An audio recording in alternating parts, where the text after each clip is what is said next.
Hey, Misha, hi, how are you? Hey Marcus, how are you? Where are you calling in from? I'm calling from home, East London. I'm in my kitchen and where we've been here for 3 months now, right? Um, So welcome to this Screentime live interview as part of Virtual Design Festival. We're both very close physically and geographically at the moment because I'm in the Dezeen office, stone's throw from where you are, but also we're very close personally. How long is it we've known each other now? it must be 13, 14 years now, so it's quite a way back, yeah. So of course I met you when we were doing a project together with the Design Museum, and then that quickly turned into you becoming effectively the kind of freelance creative director for Dezeen. You turned what was the world's most undesigned design blog into the powerhouse that it is today. But Misha, tell us a little bit about yourself. Who are you and what do you do? Well, I'm originally a sort of graphic designer, I guess I still am, and to an art director, etc. I'm from Switzerland originally, where I grew up, and have sort of studied that Swiss typography thing, and came here though to find something else, and I got much more into art direction for photography once I came to London, and I combined, I guess, the two worlds in some sense when I started my studio here, and I still love what I do. I think it's a fantastic position to be a designer and meeting all people, creating things, and it is sort of it's almost 3 decades now, so I don't know what to say.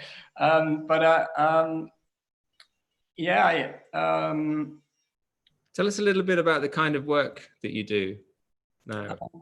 Well, we work mainly in the creative industries. We create brands for creators of high-end products and or design products, and that is sort of going from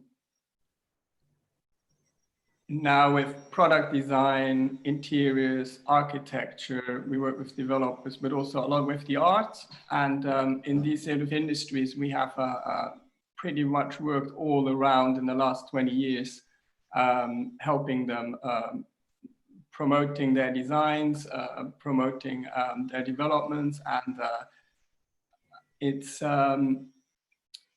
it's quite an amazing place, London, to do that. Also, the insight one gets into the design industry, and from startups to established companies who have been running for decades, and it's extremely varied, and I love that about it. And we really do, from creating logos to the typography to online appearances, all the way to obviously print and create a lot of photography and film more like, I guess, every creative agency.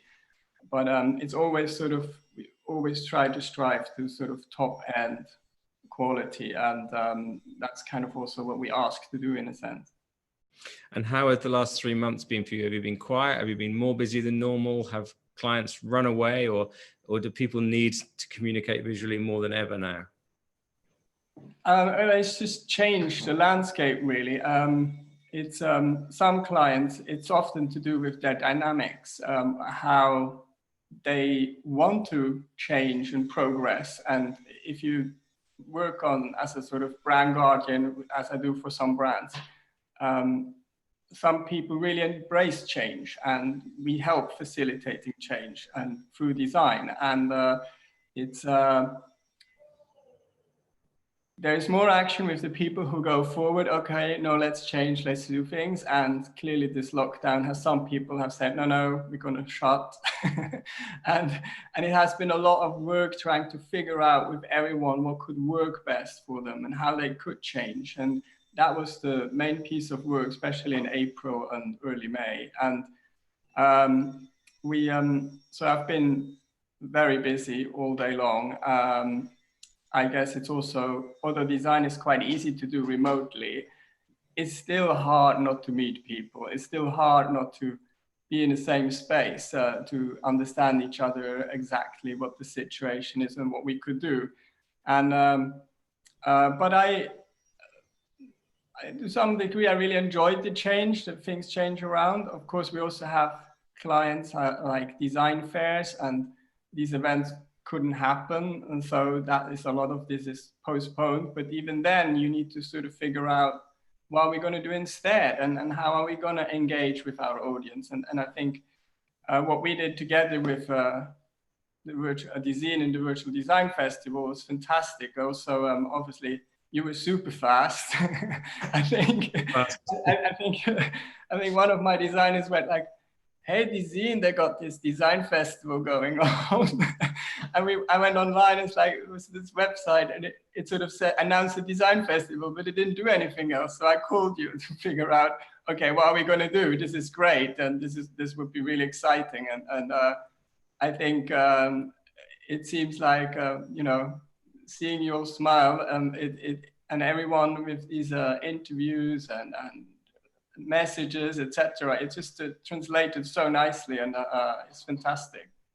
Well, we thought it was important to involve you yourself in the Virtual Design Festival, since, as you said, we didn't even have time to tell you that we were doing it. We didn't even have time to figure out what we were doing. We just announced we were doing a Virtual Design Festival with a logo that Ben designed, you know, our Chief Content Officer, and stuck it up. And then you got in touch and you said, "Oh, this looks cool, but you could do with a better design." So, sorry, I didn't mean to be rude. Sorry. And you did it. You turned it around really, really quickly. So thank you so much for that. And it's saved Dezeen. It really has. Things were looking quite bleak for us 3 months ago. Oh, right. Anyway, you've got a little presentation to show. Do you want to spark that up now?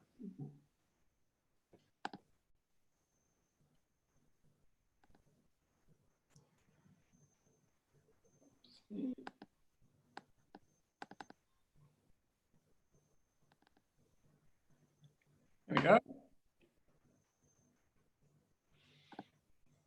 So yeah, I thought I start with Dezeen. So as we said, like 13 years ago, when you first came to us, we had, I think we just did a microsite for the Design Museum, and you were the editor of that microsite, and it worked out all really well, that show back then. And so you said, why don't you design my blog? And you weren't even sure about the name or so. And you asked us, what do you think? Should we do that? And I think we already started kind of sketching, not knowing yet if the name was fixed or not. And so, I mean, clearly Dezeen's DNA here is stacking the lectures into architecture, objects, etc. And really play with that to sort of create a difference in terms of how the identity or logo works.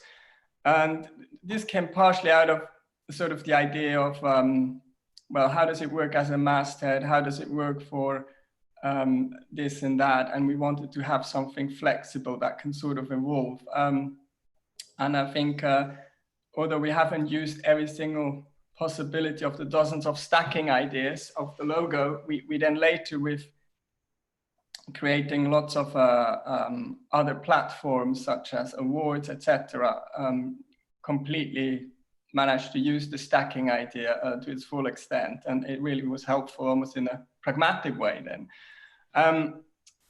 The other thing was, I think at the time, you know, blogging and WordPress was a very different thing, also designing websites. And we, often the blogs were very, go to the next. Excuse me. Blogs were very, had a lot of white space around the typography, and they were, they had very small typography, and it almost felt a bit like people didn't really know how to play with typography or use typography to their advantage. And at the time, we still had our own developers, and Chinuki, who worked with me back then, she sort of told me, forget Flash. That was sort of the software every designer used to make a good looking website. It all has to be HTML. The future is HTML. You got to learn to design for HTML. And what was really exciting about that time is I just came from redesigning the timeout listings, etc., which was sort of extremely content heavy for a print magazine with 13,000 listings every week. And so I had a very good eye for how to deal with space and things. And we had this constant discourse of how can a website take over traditional print typography, and how can print typography help website design? And what we did for Dezeen is really, instead of having lots of small typography with a lot of white space, we wanted to have bigger typography, headlines, archive lists, etc. So it really speaks to the reader, and also for you to actually be able to put these messages out there, and about design and so on. So we really wanted to focus on how can we almost not make it look like a blog back then, and how can we take advantage of really bringing sort of typography and HTML together. And then we also chose a color. So since then we're kind of with the purple gone blue, which is which is sort of now your background still, and we started off then. It's been quite an amazing journey seeing also how you have taken the identity and applied it in such a we really felt you loved the logo and you used it everywhere and you kept using it everywhere, and it became really powerful. And I think it's sort of a tip to every entrepreneur: you need to be really happy with your logo, so you use it a lot, and this is how you build your brand. And I think we had very little means back then. I remember once we simply printed some stickers for you to go to Milan, and but we made it, and it sort of really grew into a much bigger thing than we probably ever thought it would.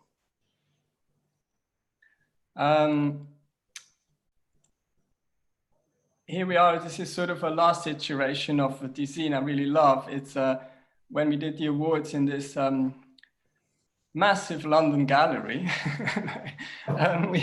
We created almost a sort of 5 hours of film videography to really bring everyone through into the building, but also announce every single winner, every single award, and how that sort of came together for the awards and the Dezeen Awards, which was really fascinating how it was all kicked off. Also became a sort of much further step then followed by Dezeen Day or so, where Dezeen really hosts fantastic events. And it's always really interesting to see how not only a startup grows into something bigger, but also how something that maybe starts digital turns into more print, etc. And I remember we once had coffee together and you said, okay, let's do a book. And it was at the moment, every single publication tried to go digital, and we did the other thing. We sort of ended up printing a book whilst everyone else went digital because we started digital. So, and I think the events we have done, they have been really successful in how also the brand developed and how we started playing with it and more color, etc. Here a bit more to some other designer brands we worked. This is the R for Rose Uniac design we developed a few years back. And when we like the Dezeen sort of stacking, we always try to find this really unique differentiator that expresses what the designer does, what the company does, to really become sort of a timeless identity that always will be sort of part of that company. And here it's that twist in the R, which beautifully works with an R and not so easy with other letters, but also sort of in a slight, has a slight modern plain feel, but also we can feel through Royce Uniac's design, who has also more decorative elements. The twist is sort of giving you that aspect to it, or that unique part of the mark. And you can see here, I put some fingernail sketches And that sketch has some fingernail sketches on the side. So often we start digital with various fonts, but I was trained analog in sort of late 80s, early 90s. So I always love to come back to, even if we finish the logo, to just double check by hand, or sometimes I start it by hand, to really sort of see how the flow of everything works, the crafting of it. And then this is sort of how it looks once it's applied with various materials. And I love seeing logos small somehow, or super large, or applied in other ways than the typical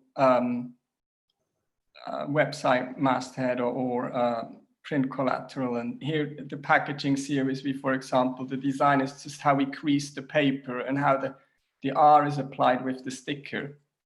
And I think a lot of design brands, they change colors with their collections. They need to change the photography because they have new products, etc.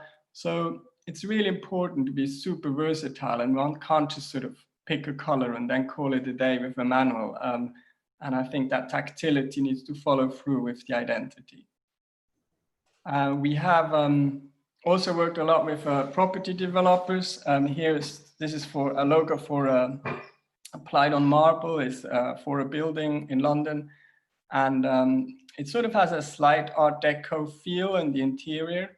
And the building is called Clarges, and it has a large atrium and staircase in the center of the building. And here you can clearly see how the atrium turns into the different corridors of the different apartments, etc., and creates that slight Art Deco feel. And it's also, I really love how working with interior designers, product designers, developers, architects, and how this sort of transcends. There's certain constants how something can be communicated. And in this instance as well, when we work with developers, it's a lot. There is no building. We're selling off plan, and it's a fantastic task for any creative to visualize something that isn't there yet, but you sort of then need to go on this 5-year journey with the design team to sort of step by step reveal the collection, reveal the building, and this was one of those projects we had here. From creating logos and typography for our clients, we also do a lot of photography and film. Here, we're just about to film an interview, and we're also on location, etc. And I feel our studio really does typography and photography or film. Somehow we rarely end up doing the graphics bit in between. We kind of like it like that, and obviously photography has become more important because of the entire content we create for people to reflect their products and brands online. I also love the idea of collaboration with film teams and photographers, because there is always so much more when other creatives are involved as well. And so many things everyone is learning, but also developing for a sort of general course. This is an example we did with Foster's and Partners and Porcelanosa. It's a bathroom range called Tono. And the bathroom range is extremely versatile, also from a pricing point of view, from a finish point of view, etc. And so there's an extremely top end range and there's a standard range. So if, for example, a hotel would have a suite, it could have the top range, but for the regular rooms, it could have sort of other materials, but still the same design would apply. And I love working with the industrial design studio at Foster's, because they always have something quite avant-garde and something really that makes sense for how it's installed, how architects can use it, and they're really forward thinking in that way. And here is a good example of how we sort of, all the way from building a massive set for each bathroom to product photography to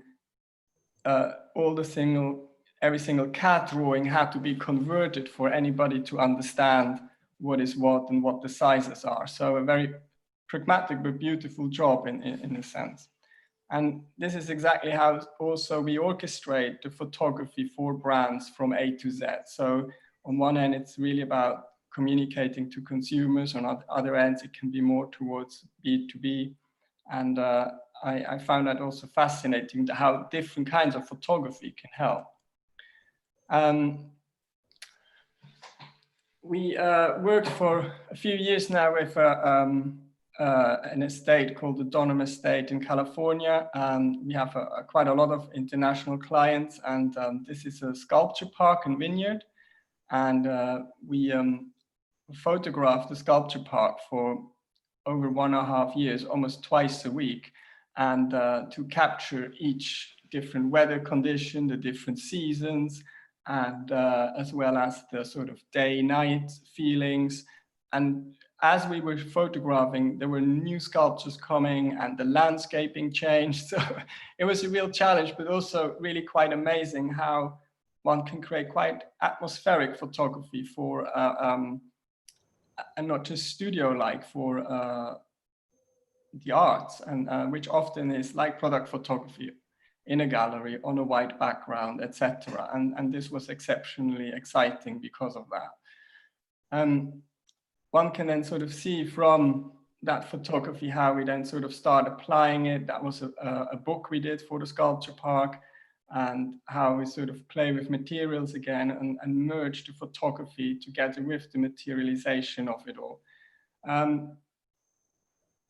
And I think probably every brand we do has either a website or a very strong publication at the heart of it to sort of express it as a whole as well. And the last slide I got for you is son number 2 is helping us in the lockdown.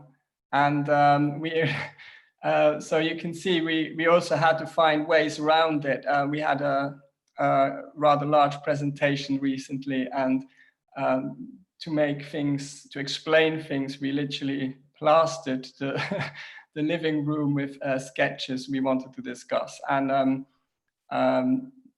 you can imagine you sitting in the lockdown and you need to clear the toys away, and they want to help you, and you make ends work, and you adapt as a design studio in the way you can do things, the way you can change things around also for us. So we try to find also ways where we can be closer to our clients, where we can sort of show these things exist, it's real, we can develop it together. And I think in that time it's quite important to not just stay in touch, but also really find a way of really understanding each other well. So yes, here we are back. So have you noticed in the last few months, are your clients asking for a different kind of design? I mean, we've all been kind of mostly enjoying the quiet of our homes. Are people, well, do you think design will become more quiet and calm because of this? Or are people ready for a bit more noise again? Wow. I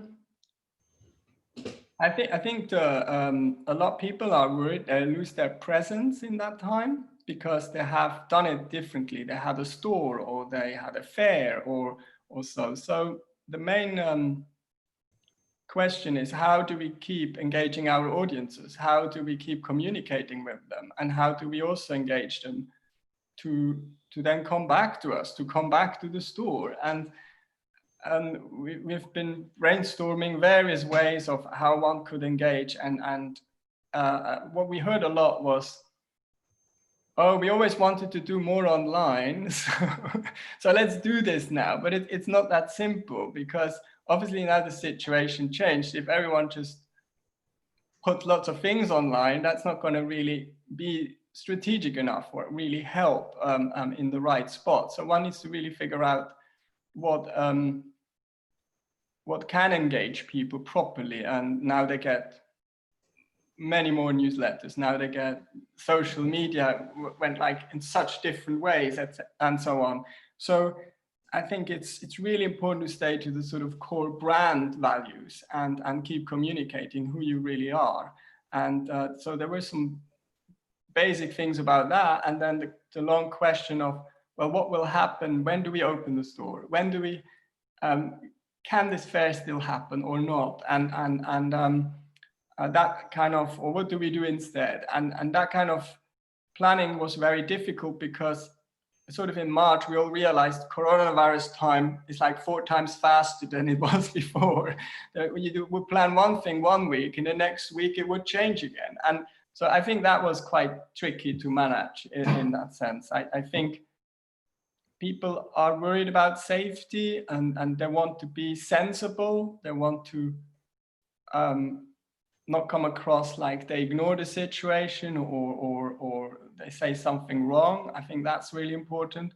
So I think they're cautious is the right word, how they progress with things.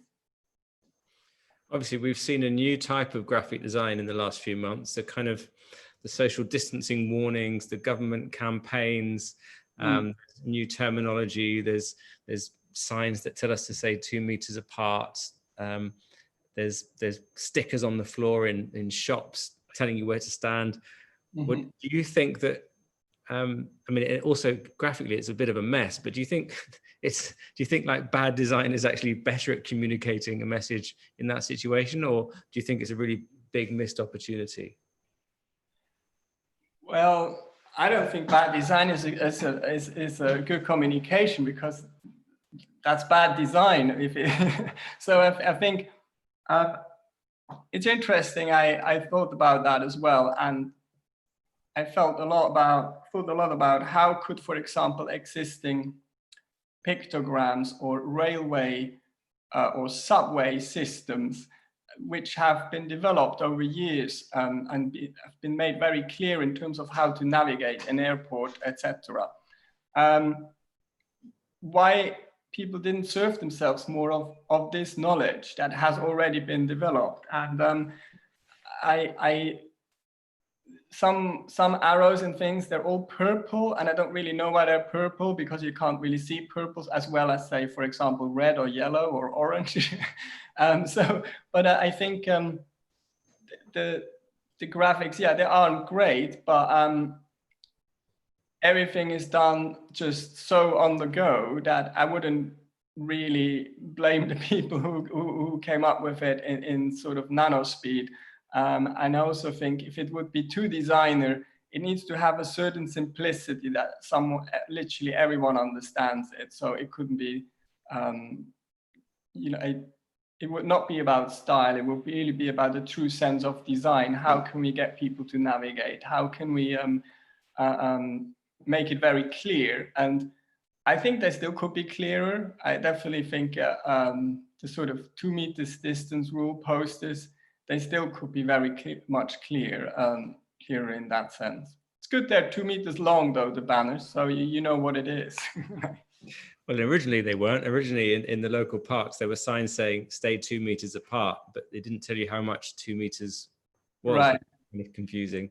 Okay, I didn't see that one. I suppose it's a bit like when web design started, then the earliest websites were just awful. They had every color, every animation possible.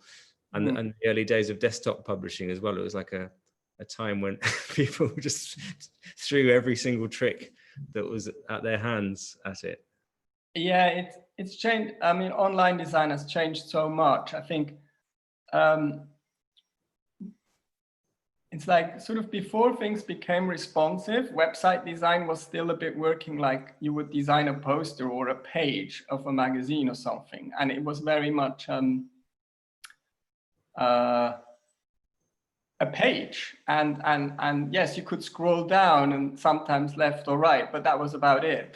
And I think with responsive, this has become even more complicated. So if one wants to do really something that makes sense for a fully responsive website, you're quite limited to, I mean, even if you would want to, you would realize in a sort of pragmatic sense, it doesn't really work so well if you try to do compositions that aren't really sort of centered or simplified to a degree that from mobile to desktop, it all works. And so I feel a bit, in terms of layout design, we decluttered a lot, but we also lost a bit the possibility to play with it and to express a brand. And I remember when we designed with Barnaba the Fornasetti website. I think it was 2008 or 9, and because the way Fornasetti applies graphics onto furniture, I wanted to give Barnaba a website where Fornasetti graphics apply to digital. And what we did is we created borders, and the website sort of become adjusted in a responsive way, the graphics to the window. And that was everyone used responsive. So we created this responsive site for the fun of it. And it was just play. And I think that play has now changed quite a bit, where we can have companies like Squarespace, they give a template. And quite often, if the company is sort of a startup, I would probably just play with Squarespace for a while, unless I would have a very particular digital offering that really required something else. And until I would sort of think of, well, spending the money and moving on to build something much bigger. I think it has become quite formulaic website design now. Well, you were talking about when Dezeen first started, then there was a definite sort of blog look, which had a lot of white space or a lot of pale blue space or whatever your background color was. But always the text was really small everywhere, as if it was people were thinking about a typewriter or something. And I remember the reason that I really wanted to work with you was because the site you'd done for the Zaha Hadid exhibition at the Design Museum, it had massive type on it. And I really liked the kind of the weirdness of having a Swiss typographer design a website, someone who was sort of grounded in that tradition of hand-drawn posters and things like that. But then after that, in the last 10, 12, 13 years, we've seen the kind of rise of this sort of flat design, haven't we? All websites have gone like that, very two-dimensional, and that's now creeping into the real world with all the car brands redesigning their logos, and even the Premier League's got a flat design logo now. What do you think is going to happen next? Where's the next step for digital design and graphic design? What trends are you spotting in logo design or identity design? Well, I found, so in terms of website design or so, I sort of think a website is somehow our, you could say, new home for the past almost 15, 20 years, where people go to find out who you are or so, or if you even exist. But they're very old school. I think it's not anymore about websites really for quite a while. It's about the content you put out there. How do you engage? How do you engage with people? How does your photography look like? What do you say? And how do you brand that content? And because clearly every company is on several sites, in the news, on social media, etc. So it's not so much anymore about our websites, unless obviously Dezeen is a different case. That's an online magazine. It's a product, you could say. But sort of company websites, I found sometimes also extremely frustrating. We just recently refurbished our house, and on so many company websites, it's really hard to find a way, because they somehow mix selling their products with representing their company. And often it's just so complicated to find the right product or so that I just end up Googling it or go to an online store. I know I find my way. And so I think for a lot of companies, websites start becoming more and more redundant unless they do it well, unless people arrive and really find in no second what they're looking for. And that's what we obviously tried to do with Dezeen when we had larger type right in the beginning also. And with our archive, how people can really browse and find everything. I feel logo design is, I don't think it has changed logo design itself really. Because if we would design a logo that is just working for the next 5 years, we will completely fail.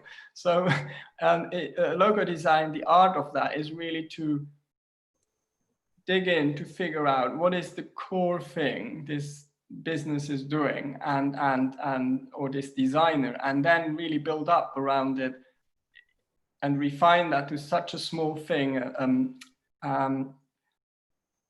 that can communicate in the smallest social media logo these days. Or when we sketch, for example, we create a lot of fingernail sketches because they're so small. If you can do it that size with a pencil, you can reproduce it in any way later, and B, it communicates exactly what it needs to communicate, and you sort of know instantly if it works.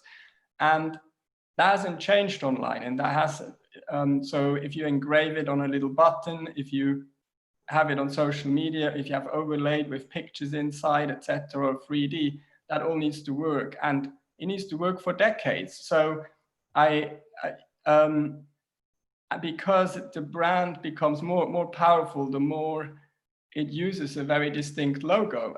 For example, look at Apple. It's imagine Apple would all of a sudden say, no, now we have pears, or we drop our logo and we just write Apple on our product. It would be really, really weird, and it would lose such a value of what that company does to stand for think different. And I think that is a prime example of a design brand who has actually really used logo design to their advantage. Regardless how successful their product actually is, they managed to really scale this in such an amazing way, almost more than any other contemporary example we have, right? Finally, Micha, what do you think about the threat of artificial intelligence? You talked about Squarespace, but there's also lots of other sites out there that will design a logo for you using artificial intelligence. Do you feel threatened by the rise of technology?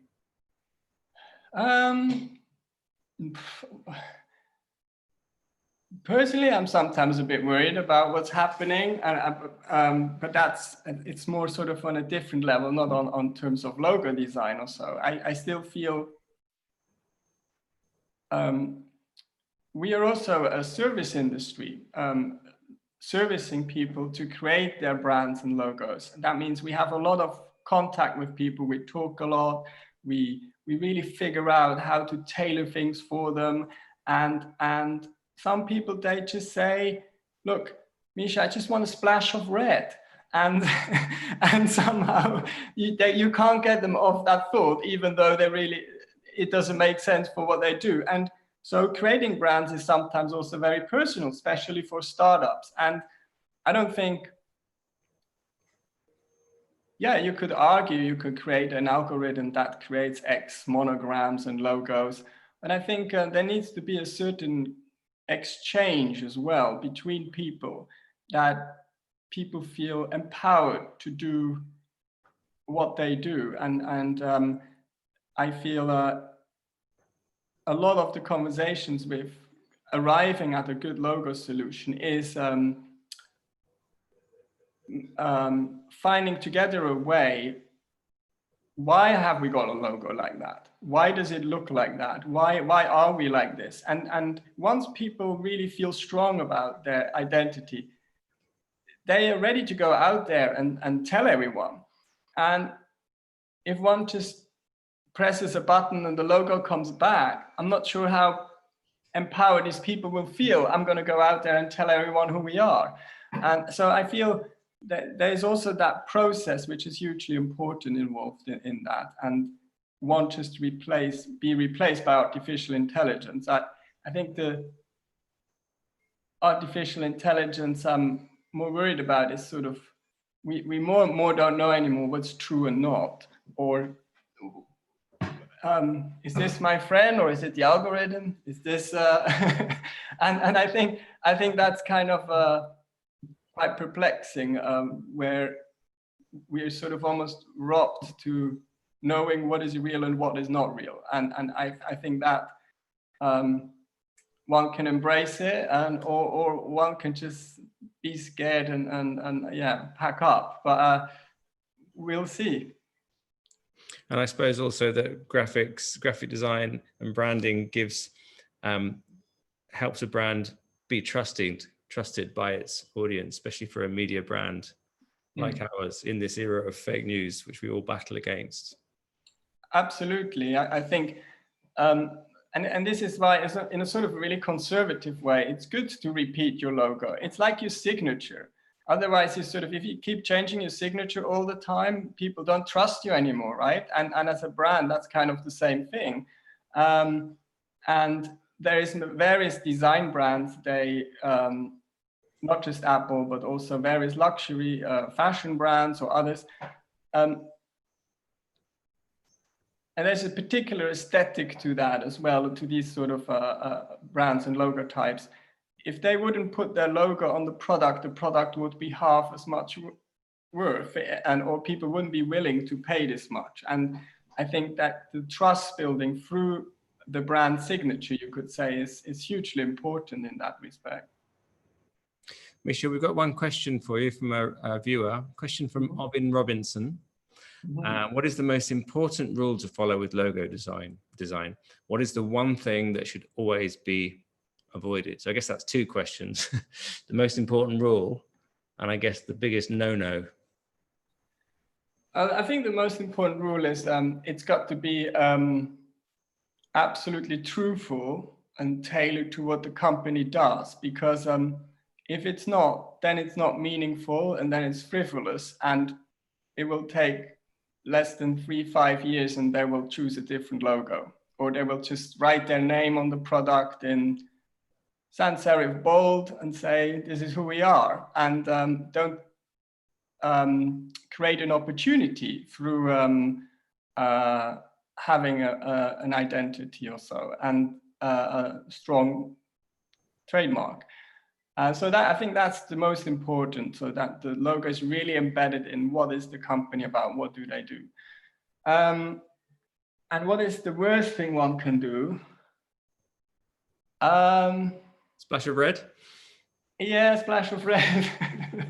No, I think that you can't, it's simple, but you can't read it, you don't know what it is. I think, of course, there's brands like the Nike swoosh and things, they manage to establish themselves so much, they can just use a sign because they had such a powerful mark. But, or people who try to put